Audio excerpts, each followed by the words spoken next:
Bon, voilà. Alors bon, j'ai compris, voilà, ok. Alors bonjour à toutes. Ce Shabbat, nous allons lire la paracha de Vayigash et nous parlerons bien sûr du jeûne du d'Istevet, puisque cette année, le jeûne va tomber vendredi.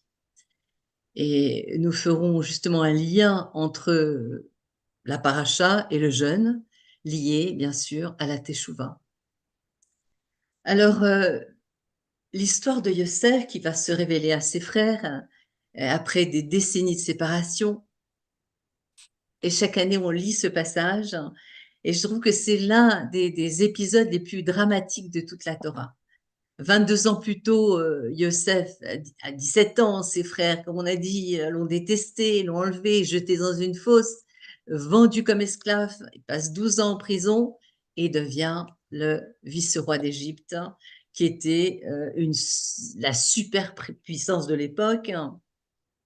Et aujourd'hui, au moment où on lit la paracha, donc 20 ans plus tard, c'est le moment, le moment est enfin venu pour la réconciliation. Comme on voit dans le chapitre Memhe 45, hein, on nous décrit les retrouvailles et on lit toujours avec une grande émotion ce passage. Alors, bien sûr, la Torah nous indique que lorsqu'on doit annoncer une nouvelle, qu'elle soit bonne ou le contraire, on doit mettre des précautions. Et, quand on regarde le Midrash, on voit comment Yosef va s'y prendre pour annoncer à ses frères qu'ils ont Yosef devant eux.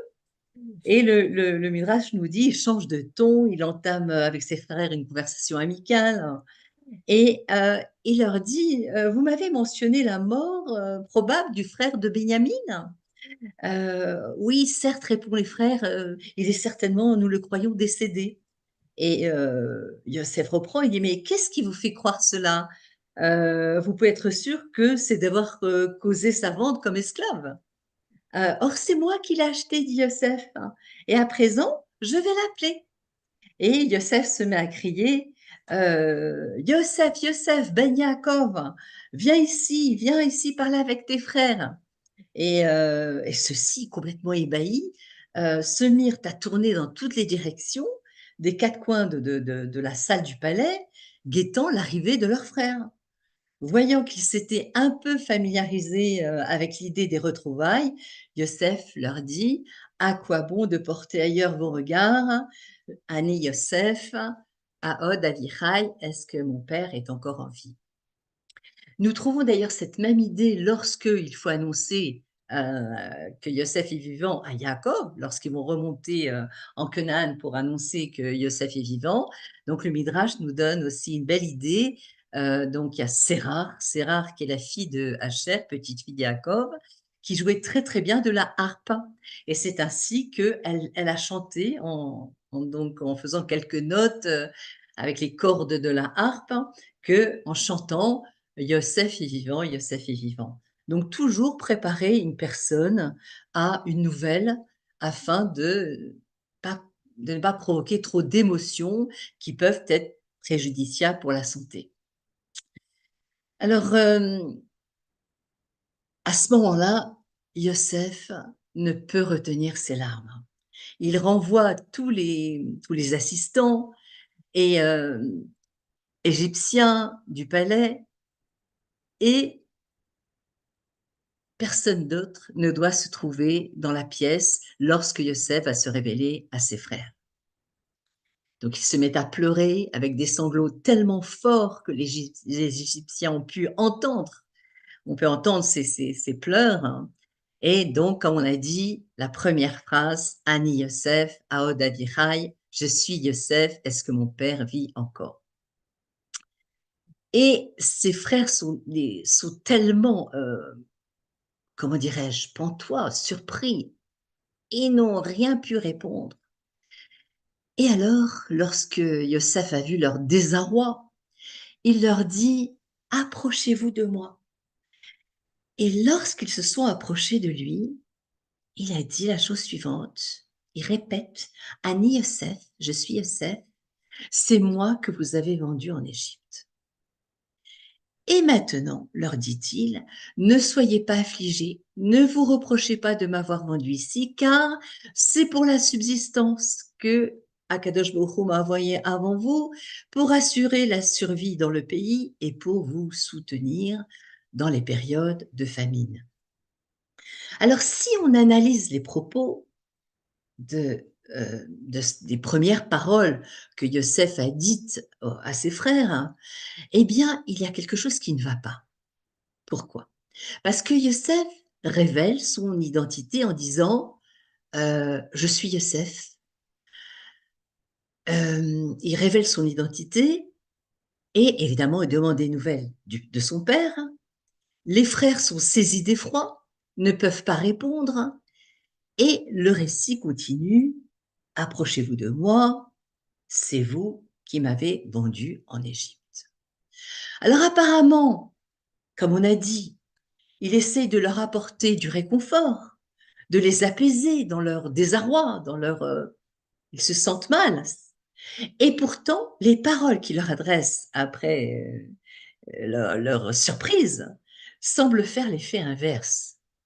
Je suis aussi votre frère, celui que vous avez vendu en Égypte.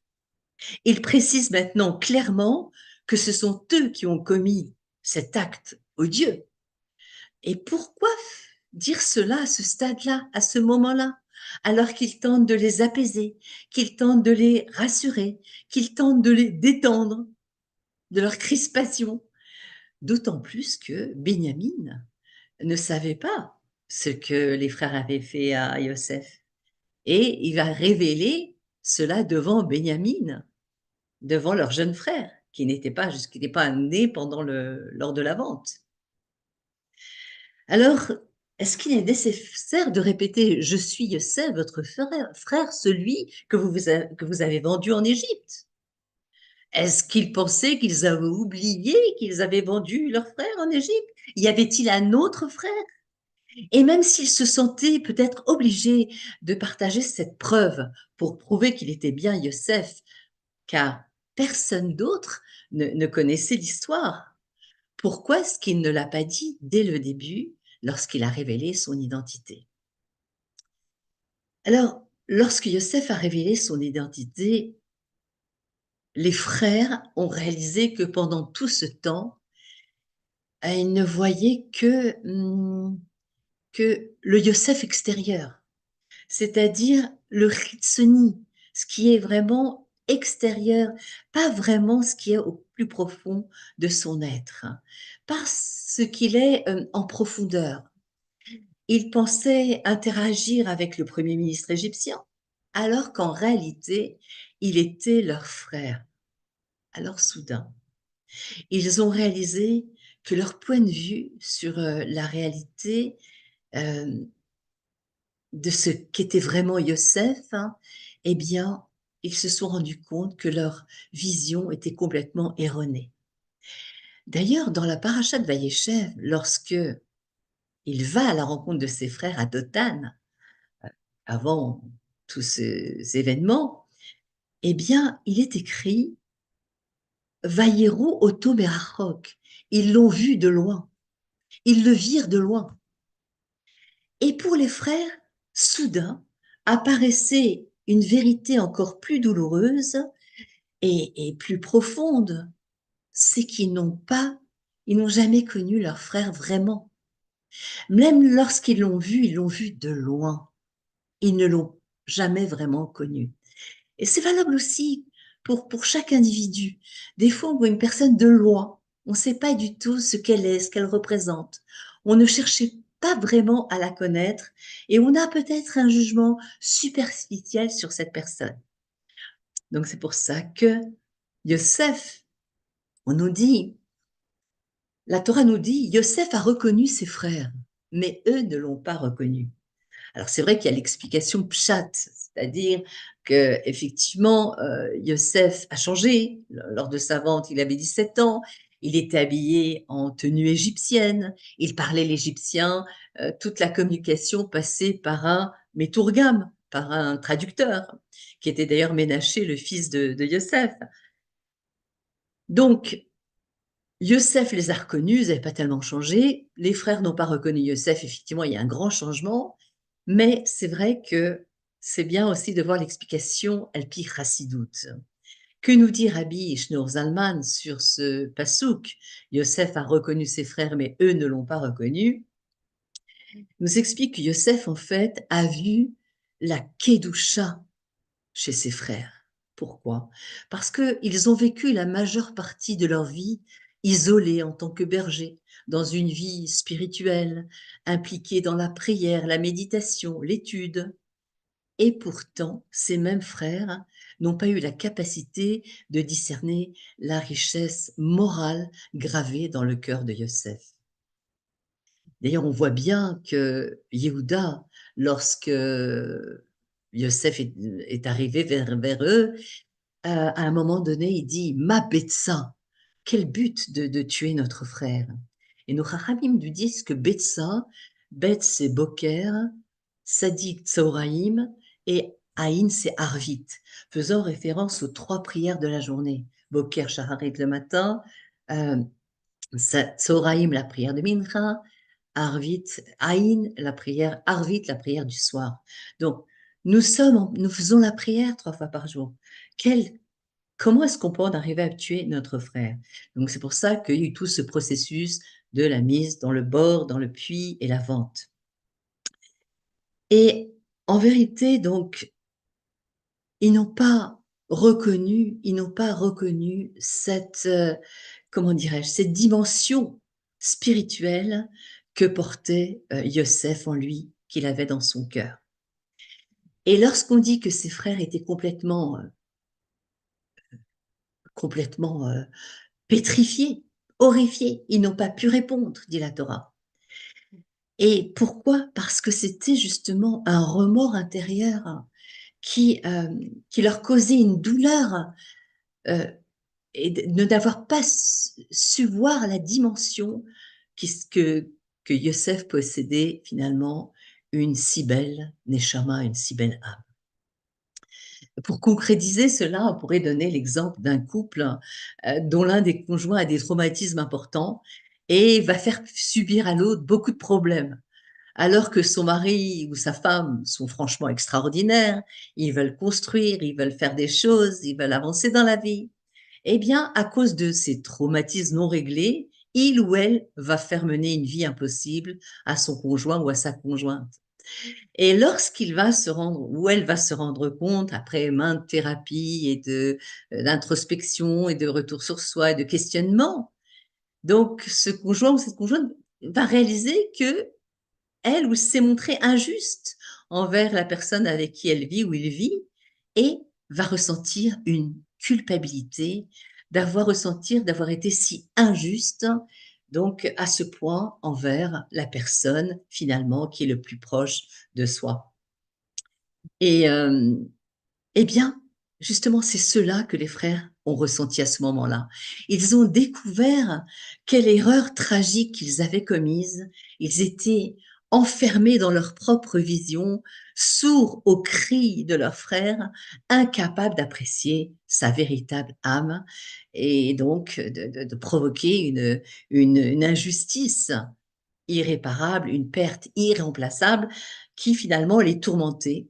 Ils ont ressenti cette douleur qu'ils ont provoquée, causée à leurs frères et ainsi qu'à leur père, bien sûr, et d'avoir empêché cette étude entre Yaakov et son fils qui n'a pas pu avoir lieu puisque séparés pendant 22 ans. Et on sait que l'étude des tzadikim amène dans le monde une lumière extraordinaire. Eh bien, c'est à ce moment-là que Yosef dit à ses frères, s'il vous plaît, approchez-vous de moi. Yosef voulait qu'ils s'approchent encore plus, qu'ils regardent encore plus profondément la lumière divine qui émane de son visage. Et lorsqu'ils se sont rapprochés de lui, raconte la Torah, il dit, je suis Yosef, votre frère. C'est moi que vous avez vendu en Égypte. Finalement, Yosef ne se contentait pas de répéter ce qu'il avait dit plus haut. Yosef, ni de les informer du fait dont ils étaient très bien conscients. Effectivement, ils avaient vendu leur frère. Donc, ils répondaient plutôt à leurs sentiments de douleur, de culpabilité, de perte. Donc, comment comprendre ces termes à ce moment-là, un moment de réconciliation, d'apaisement? Je suis Yosef, votre frère, c'est moi que vous avez vendu en terre d'Égypte. Eh bien, il faut le comprendre de la façon suivante. Je suis votre frère. C'est moi que vous avez vendu en Égypte. Et ce que dit Yosef est quelque chose d'incroyablement puissant. Il dit, je suis la personne que je suis aujourd'hui uniquement parce que vous m'avez vendu comme esclave en Égypte. Finalement, les frères ont essayé de lui faire du mal. Ils l'ont séparé de sa famille, de son père. Lui-même a enduré énormément de tourments, de souffrances.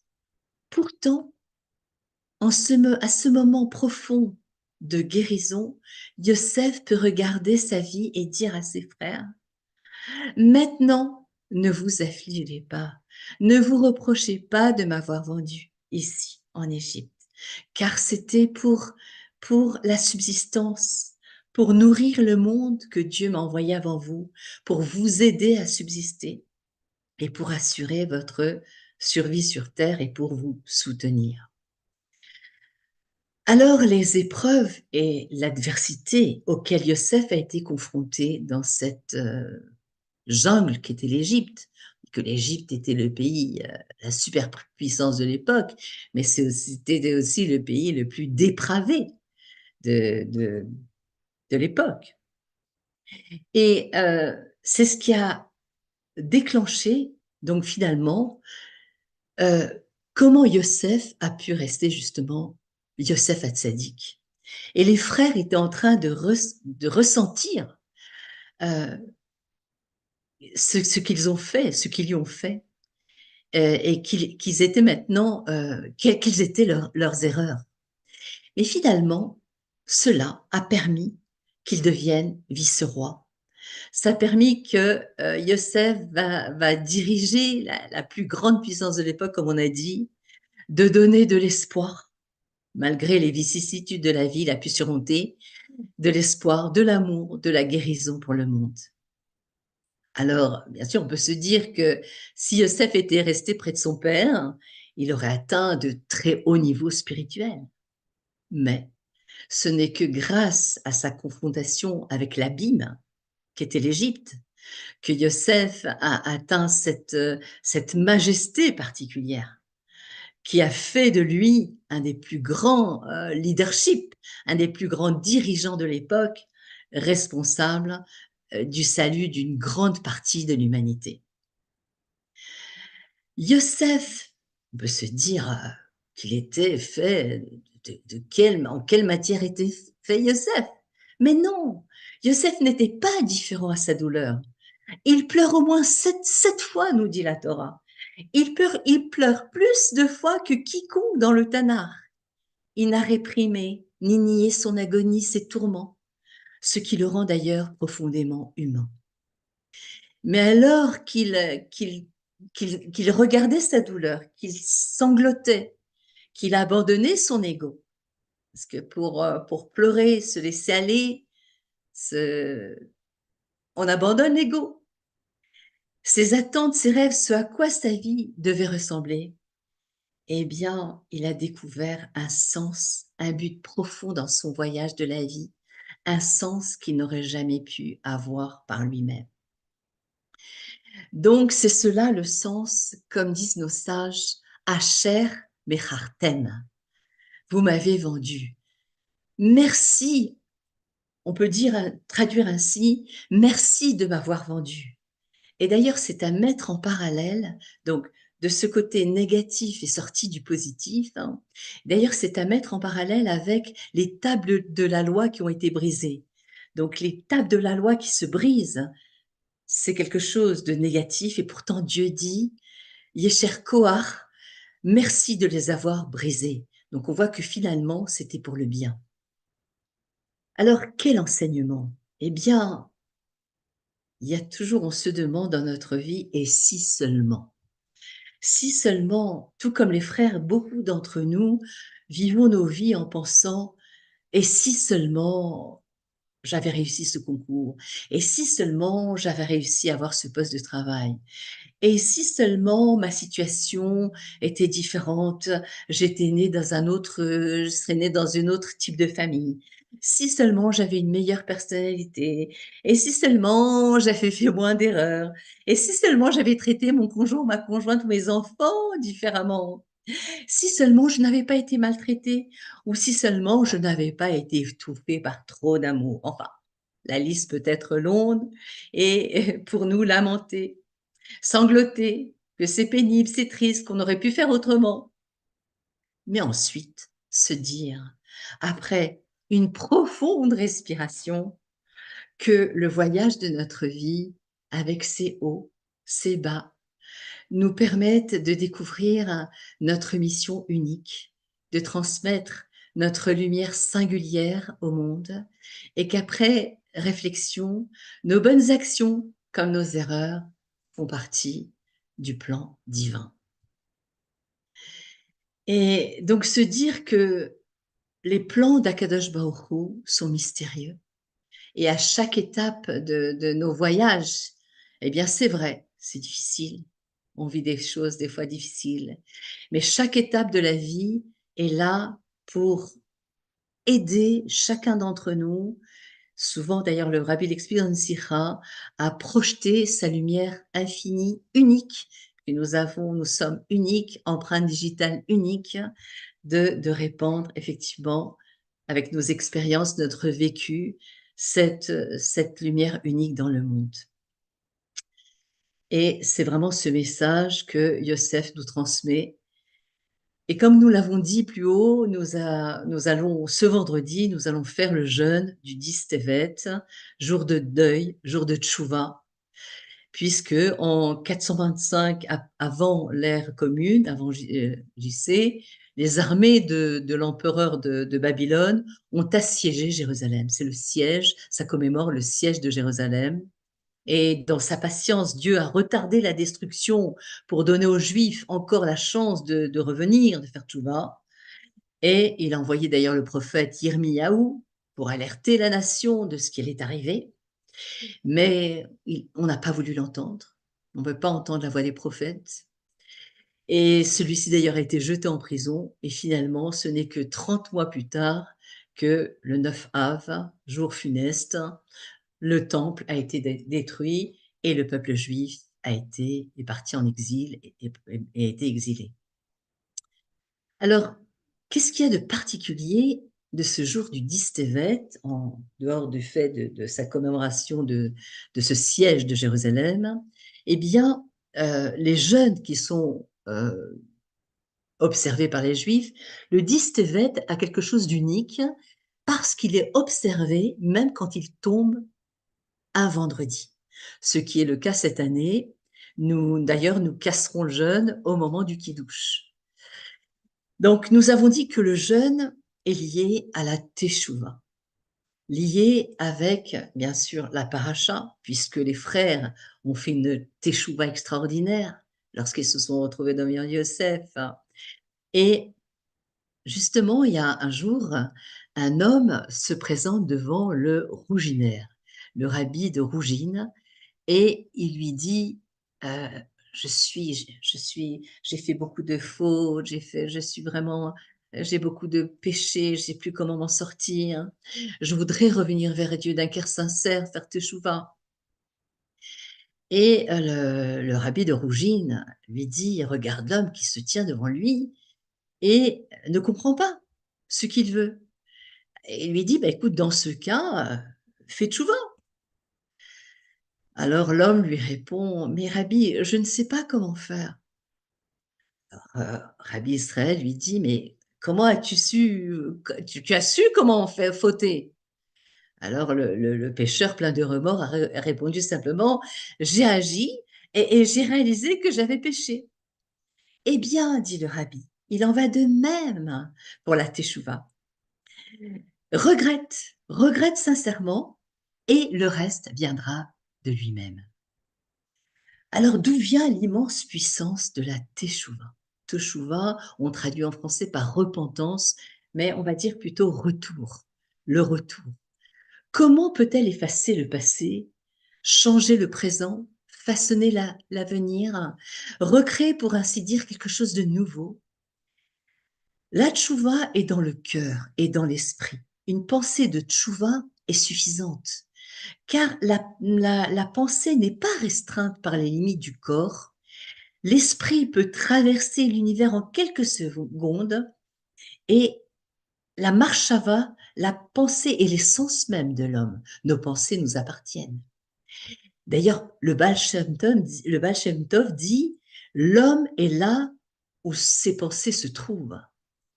Donc, la tchouva est liée à la faculté de bina. Elle est liée aussi à boucha, la honte, l'embarras. Le mot teshuva contient les lettres bochette. D'ailleurs, la transposition de chouva, le retour, donne le mot boucha, la honte, car la boucha est finalement le premier indicateur de la teshuva, du retour. Donc, dans cette boucha, le sentiment de honte découle finalement de ce qu'on réalise avec lucidité de ce qui est arrivé. Et à ce moment-là, c'est la preuve d'un véritable regret du passé et d'une rupture, parce que la vraie tchouva, c'est la prise de conscience, comme on vient de dire, mais c'est aussi donc le désir profond de ne plus recommencer. Donc c'est pour ça cette rupture. Et donc l'assurance et l'assurance du pardon, car celui qui a commis une faute éprouve de la honte. Et à partir du moment où on éprouve une réelle boucha, une réelle honte, eh bien on explique que tous les péchés, toutes les fautes sont pardonnées, et à tel point que c'est vraiment, si on est vraiment sincère au plus haut point, eh bien on nous dit que on peut transformer les fautes en mérite. Et finalement, c'est bien ce qui s'est dévoilé auprès des frères de Yosef. C'est bien ce qu'ils ont ressenti. Donc, nous avons parlé du 10, le 10 Tevet. Le nombre 10 n'est pas anodin non plus. 10, c'est un niveau, 10, quand on dit le chiffre 10, c'est un niveau de shlemut, de perfection dans la kedusha, dans la sainteté. Nous avons d'ailleurs les 10 sphirotes, les émanations d'Hachem. Nous avons les Asara Marot, les 10 paroles de la création. Nous avons bien sûr les Aseret Adibrot, les 10 commandements par lesquels le monde a été créé. Donc, ce n'est pas par hasard si Yom Kippour, le jour le plus saint du calendrier, eh bien, ça tombe aussi le 10 Tishri. On sait aussi que l'on compte les mois à partir de Nissan. Donc, pourquoi? Parce que c'est la naissance du peuple juif. Premier Tishri, c'est la naissance de l'homme, Adam Arishon, et premier Nissan, c'est la naissance du peuple juif. Donc, si l'on compte à partir du premier Nissan, Tevet est le 10e mois. Donc, on voit bien ici qu'il y a un très haut niveau de sainteté dans ce mois de Tevet qui se produit le 10 Asarab et Tevet. Donc, pour conclure, la période de l'exil est souvent comparée. Nous sommes dans la Quête Sayamim. Là, on voit bien que nous sommes à la fin de cet exil et est souvent comparée à la situation d'une femme sur le point d'accoucher. Et les douleurs sont de plus en plus fréquentes, plus difficiles à supporter lorsqu'on arrive à la fin. Pourtant, la douleur n'est plus qu'un vague souvenir lorsque le bébé apparaît. C'est un jour joyeux, la naissance. Et le temps, le souvenir de la douleur de l'accouchement est de moins en moins présent. La joie l'emporte sur le souvenir de la douleur et la difficulté de l'accouchement. Donc, telle est l'idée de la galoute. Nous apprenons, nous éprouvons actuellement les douleurs de l'enfantement, les contractions. Nous vivons actuellement une période très, très difficile et pourtant on sent bien que ça va être la fin. Bientôt, nous allons vraiment avoir le dévoilement du Mashiach. Nous sentons que nous sommes dans un processus extraordinaire. Nous devons garder cet espoir qu'on va s'en sortir. Et nos sages d'ailleurs nous disent que tous les jours de jeûne, eh bien, vont être transformés en joie et en allégresse, hein, et que même que nous puissions, avant, arrive ce vendredi du 10 Tevet, que Mashiach vienne et qu'on sorte très rapidement de cet exil, Bekarov Mamash. Et je voudrais finir par justement un Pirkei Avot qui est très important, qui nous dit Yafa sha'a achat bitshuva u'ma'asim tovim be'olam hazeh mikol chaye olam haba. Comme c'est 1 heure de tchouva et de bonnes actions dans ce monde plutôt que tout le monde futur. Donc, à nous de jouer. Nous avons entre nos mains tous les kelim, la Torah et nos mitzvot. Pour une petite mitzvah peut faire tout changer. Donc, à nous de jouer et Dieu nous donne les forces, il est avec nous. Donc, ma chère Na, Bekarov, ma chère Arshav, et qu'on sort très vite de toutes nos épreuves. Amen, amen, Amen. Chazak, waouh. Hashem, Hashem. Super. Encore la carotte, vraiment. En plus, ça fait le lien avec le 10 Superbe, Tevet. magnifique. Merci beaucoup, J'ai gagné merci. ma Que Dieu... soirée. Pardon? J'ai gagné ma soirée. Mais tant mieux, tant mieux. C'est voilà, c'est la Torah qui nous donne les forces pour continuer, pour avancer, et notre vie J'avais se soif de dévoile, Torah, c'est tout. sera attaché. Amen, amen, amen. Amen, Au sort. Chazak. Alors, Shabbat Shalom à toutes. Shabbat Shalom. Et à tout à l'heure, Shabbat de shalom. Tamida. Alors, c'est jeudi ou vendredi le jeûne? Non, vendredi, c'est un petit jeûne. Ça commence le matin, regardez les horaires. Donc, vendredi matin jusqu'au Kiddush Shabbat, on jeûne. Ça commence Ah le bon. matin, vendredi matin. Alors, il est facile ce jeûne, je vais le faire. Voilà. Mais Alors, oubliez que ce jeûne il se transforme le plus grand jour de joie comme il sera dans Yomot HaMashiach. Amen. Amen, Gisèle. Et c'est aussi un Amen. mois pile avant Yud Shvat. Voilà. Quoi? Ouais, déjà? C'est aussi un mois, 30 jours avant Yud Shvat. Donc, on Ouais, commence Ah la oui. préparation On de va Yud Shvat. se préparer psychologiquement au Yud Shvat. Exactement, Voilà, exactement. J'ai envie d'être bien pour le Yud Shvat. Ça En tout sera cas, l'anniversaire de ma En tout tante. cas, Shabbat Shalom, voilà, qu'on Shabbat puisse se Shalom. Merci retrouver. beaucoup. À bientôt. À bientôt. Merci À beaucoup. mercredi prochain. Zrat Hashem. Voilà, à 8 heures, on se retrouve, on fait une petite pause, on se retrouve pour la conférence de Joël Malki, Bezrat Hashem.